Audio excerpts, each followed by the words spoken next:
to another Music Maker guitar video. Josh here as always. Thanks for joining in, and welcome new subscribers. I just noticed we hit 360 here. That's just a couple more, but I always get stoked when new people join in, so thank you for joining, and thanks for clicking those buttons. It really does help me out. Coffee cheers to you. I wanted to talk today about phrasing, and I think a lot of people, when they think about phrasing, they think about like a certain thing, which is essentially singing what you're thinking, right?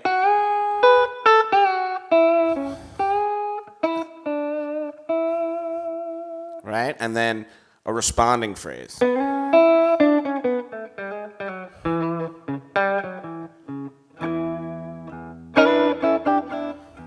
But I like to think, and I kind of started getting into it right there, which is why I cut myself off. But what I think it really applies to for solo guitar playing, and I think this is really like definitely applies more to solo and trio guitar playing. This isn't necessarily about playing with other guitar players or keyboard players or other chord instruments, because when you do that, you do have to take a little bit of a different approach, a more part-oriented approach, so that you don't step on each other.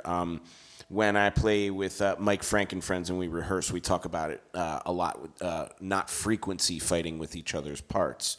Essentially, everybody's playing a good part, but like if you're playing it in the wrong octave or using the wrong pickup on your guitar or just the wrong patch on the keyboard, it can just get in the way. And it's like one of those things, like you could be practicing your parts at home and stuff sounds amazing, like with whatever sound you're using, and then you get to rehearsal and it just don't mix with the band. So you have to save that patch for something else. And a lot of the time, it sounds amazing solo because you're solo. You know what I mean? So I think when I'm talking about phrasing for solo guitar, it's more important. It's actually more important to phrase where you accompany yourself, which is like where you play your chords.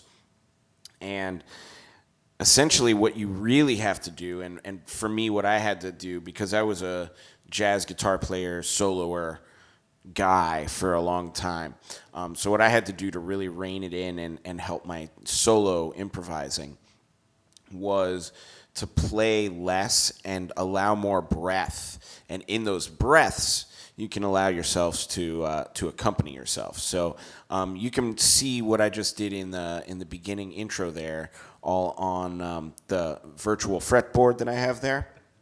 But I'm essentially like using this motif chordally.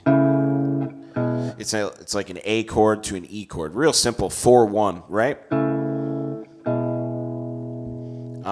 So I'm using like first inversion on that A chord, so that's like third, root, fifth.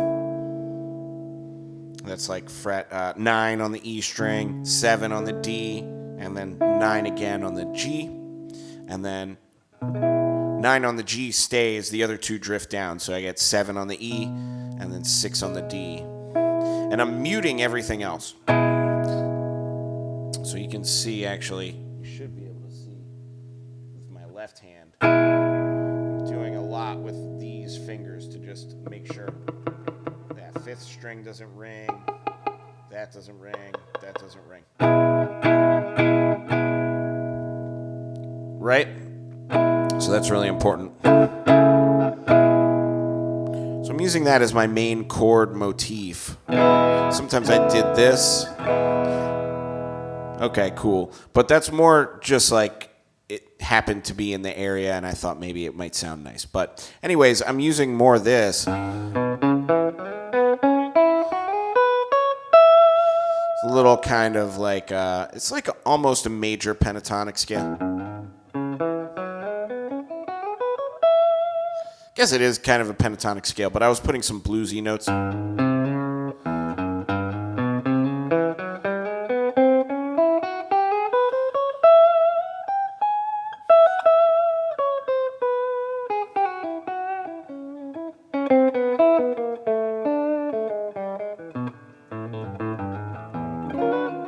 And I was maybe mixing minor pentatonic.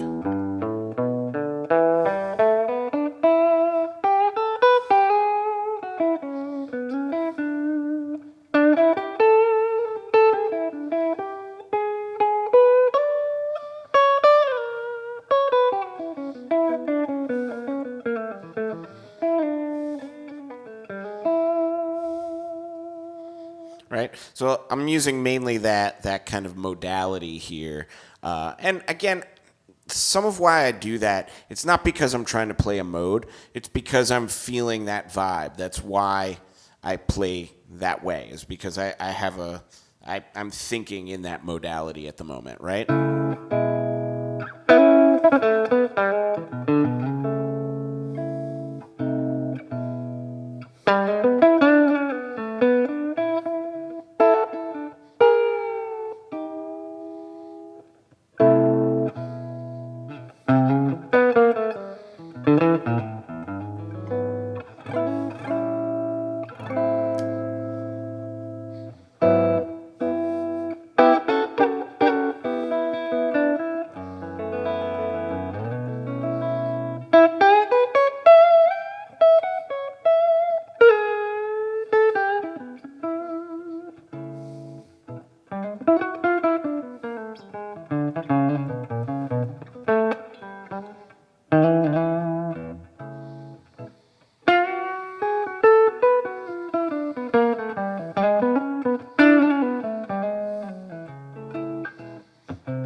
Anyways, all that stuff is just phrasing for me.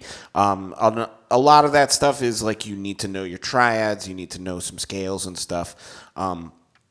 Definitely need to know some licks to kind of make that happen. But I think the main thing is more about, again, leaving space in what you play, you know? Space. And then I would put chords in. Chords. Chords.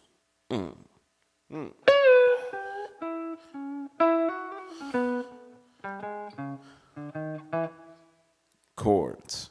Chords. Chords. Chords.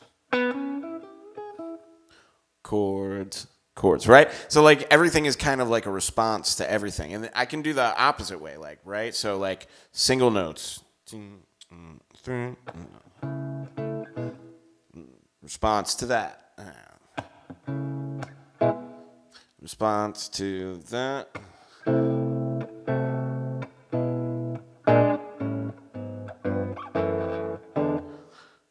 Notes, right? So it's I think more and people always ask me like, how do you do better solo guitar stuff, or how do you sound full in a trio when there's just a bass player and a drummer there?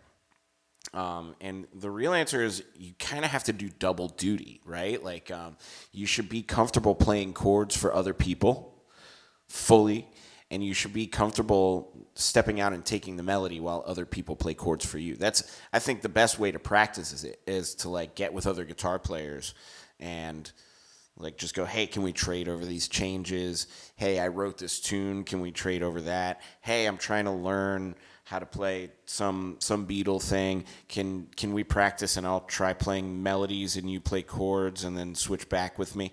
You know, just like getting familiar with doing that. This is the best way to do it. So go collaborate with some other people. Get on your phrasing for chording, get on your phrasing for single note playing, and if you kind of focus everything, like a little bit on everything, and then focus a little bit every day on mixing everything that you know about it together, that's usually the best way to work on it. And don't short yourself on tunes either. I mean, I think a big thing I was going on was maybe like moaning.